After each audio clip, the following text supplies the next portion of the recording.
Security assertion. We'll discuss a little about the security assertion. Sensitive information exposure. Basically, it checks that the last received message does not expose any sensitive information about the target system. So it is concerned about the sensitive information exposure. It is applicable to REST, SOAP, and HTTP test steps. Then we have the SLA assertion.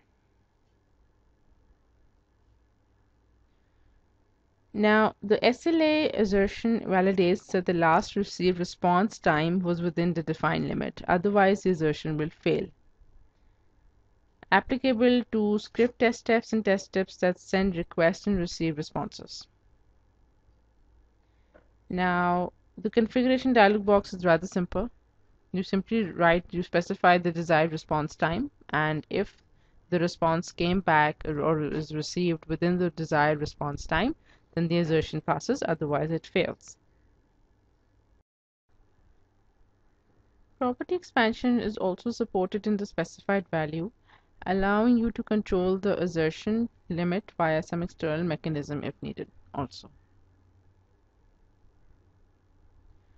Inbuilt assertion features. Now there are a lot of features that we need to talk about related to the inbuilt assertions. When do we use these? We use it when a response is short such that it can be validated using one of the inbuilt assertions. So whenever we have a response which is very short, so we can use the inbuilt assertions. We can also use them if the response sent from the web server is always static in nature. If it is dynamic, we will not be able to assert it using the inbuilt assertions.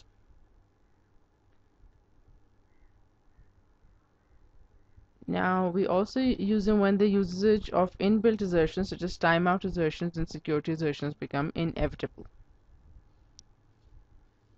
They hold pretty well for one-time usage where tests need not be repeated. So wherever we need to just repeat a test once and not repeat it again, then they are very well used. Okay, this is the end of the lecture. Now it's time for a quiz. Question number 1. What does the contains assertion do?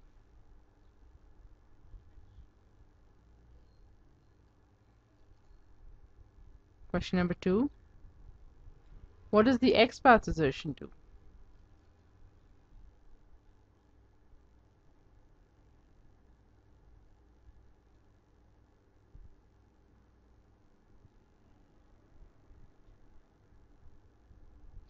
Answers are: question 1, the contains assertion checks for the existence of some text in the received response or request message. And question number 2, the XPath assertion applies a specified XPath expression to the received message and validates the resulting nodes against an expected value. Question number 3, when are the inbuilt assertions used?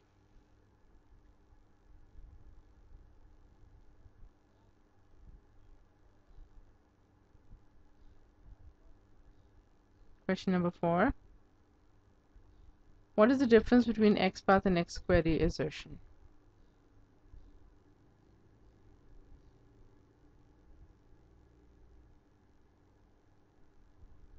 The answers are: question number 3, we use the inbuilt assertions when a response is short, when the response sent from the web server is static, and also for one-time usage where the test need not be repeated. And question number 4, XPath uses XPath expression to select the target node and its values. XPath is an XML query language for selecting nodes from an XML document, whereas XQuery uses an XQuery expression to select content from the target property. This is the end of the quiz. Now it's time for the test. Question number 1. How do we read a properties file?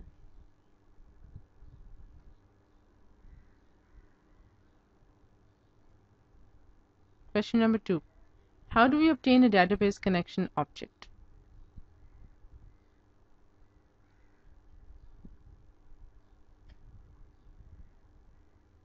Question number 3. How do we write the insert and update queries using execute and execute update?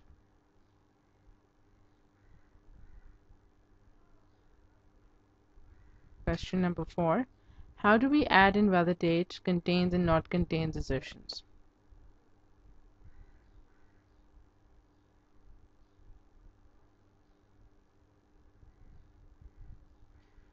Now, let's have a look at the test answers.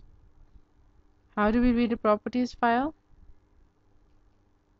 This is the code to read the properties file. We create a new properties object, we create a new file object, and then we load the properties, and then we load the properties file, and then we get the particular property that we want. How do we obtain a database connection object?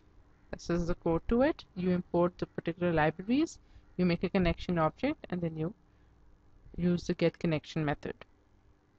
Input the 4 parameters that are required.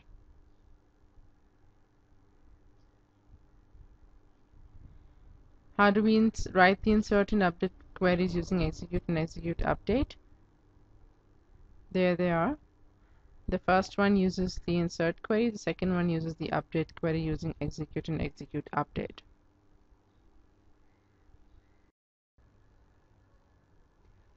Answer number 4. How do we add and validate contains and not contains assertion? Contains assertion, we add the number of assertions are shown in the assertions tab. We add a new assertion by clicking on the add new assertion button. We select the assertion category, then we select the assertion type, and then we click add. Then we can validate the string. We can validate if the string 63 exists in the response or not. We write 63 in the text box, and then we click OK. Upon adding it, immediately assertion is executed and shows if it is valid or not. The not contains, we have follow the similar method. We select the assertion category, and then we select the assertion type. In this case, it's not contains. We write add. Then if we want to validate if the string from currency exists in the response or not, so we enter that string and we click OK. So as soon as the assertion is added, it executes and displays the result. This is the end of lecture 17. Thank you.